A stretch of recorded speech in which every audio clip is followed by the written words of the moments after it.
C'est la suite de la vidéo 1 concernant l'Iran, le Japon et l'XLP. Pourquoi c'est catastrophique? Ça paraît la fin de l'économie mondiale, mais il faut juste comprendre que c'est de la finance mécanique, pure et dure. Mais la question que nous devons tous nous poser, c'est que va-t-il se passer s'il y a une guerre entre l'Iran et les États-Unis?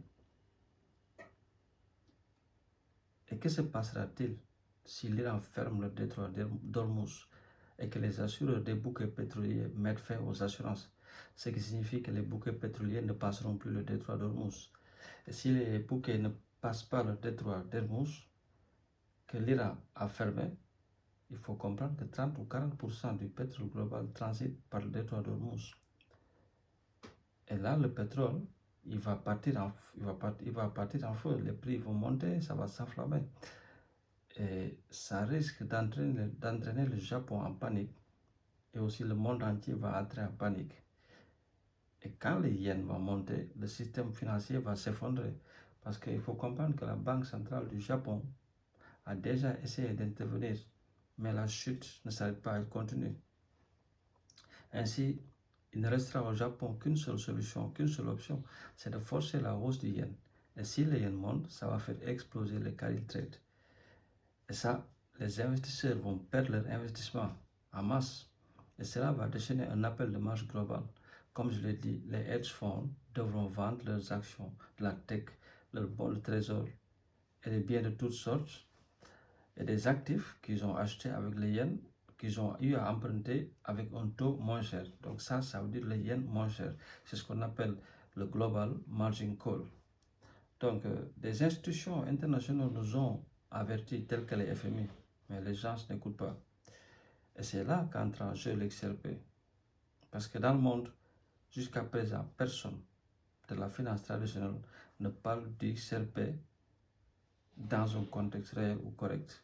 Donc, là, je vais vous laisser une vidéo pour que vous compreniez ce qu'il dit, le gars, sur le carry trade et sur la chute du yen, si le Japon force les taux d'intérêt. Je vais vous le mettre, vous allez le voir.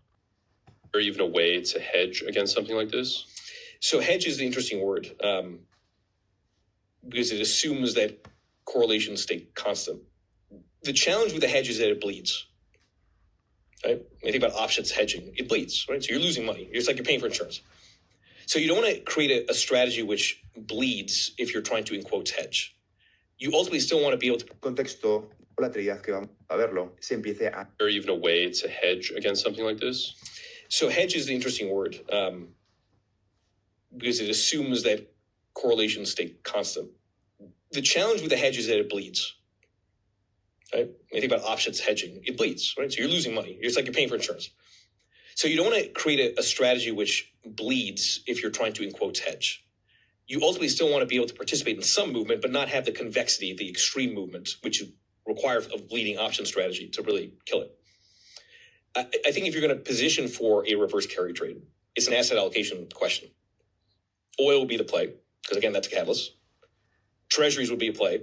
Yes, Japan would sell treasuries, but at some point the flight to safety goes back into treasuries, meaning yields would spike and then come back in. I think under that scenario, because credit spreads would widen. Gold would be part of that. And then, of course, along the yen, and maybe some individual stocks along the way, or maybe some crypto.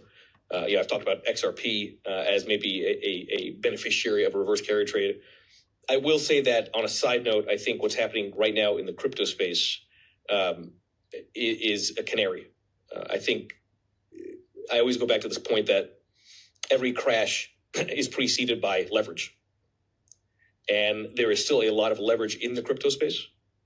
And the fact that you're seeing a questioning of Bitcoin as a store of value narrative, the fact that you're seeing a lot of these people that were very bullish on crypto now suddenly changing the tune, I just worry that you have another tail event also from the crypto side that could spill over into equities. Qu'est-ce qu'il a dit sur la vidéo? Le journaliste lui a dit, y a-t-il une manière de se protéger? Et le gars lui répond, vous prenez une couverture d'option qui saigne, ça veut dire qui est en train de chuter. N'est-ce pas donc, on perd de l'argent? Oui, c'est comme si vous payez une assurance, donc vous ne voulez pas créer une stratégie qui saigne. Mais au final, vous voulez être toujours capable de participer à certains mouvements, mais ne pas avoir la convexité. l'extrême mouvement qui nécessite une stratégie d'option saignante pour vraiment l'arrêter. Il faut penser que si vous allez vous positionner pour un carry trade inverse, c'est une question d'allocation d'actifs. Le pétrole serait un gros pari. Les bons du trésor aussi seront un pari. Mais parce que le Japon va vendre des bons du trésor, mais aussi à un moment donné, la fuite vers la sécurité va revenir. Les bons du trésor va revenir sur les bons du trésor, ce qui signifie des rendements avec de fortes hausses, puis ça redevient normal. Je pense que dans ce scénario, les écarts de crédit se transforment en or et l'or en ferait une partie. Et puis bien sûr, et peut-être la fin de quelques actifs individuels comme les cryptos, et j'en ai parlé du XRP comme possible bénéficiaire du renversement du carry trade japonais. Mais je vais vous dire à côté de ce qui est en train de se passer que le marché des cryptos ou l'espace crypto est un signal d'alarme. Et je reviens toujours au point que chaque crash est précédé d'un effet de levier et il y a encore beaucoup d'effets de levier dans le marché des crypto-monnaies. Et le fait qu'on observe une remise en question du Bitcoin en tant que valeur de réserve et du fait que l'on voit beaucoup de personnes qui étaient très optimistes quant au crypto changer soudainement d'avis. Donc je crains juste qu'on ait un autre événement aussi dans le marché des cryptos qui pourrait se répandre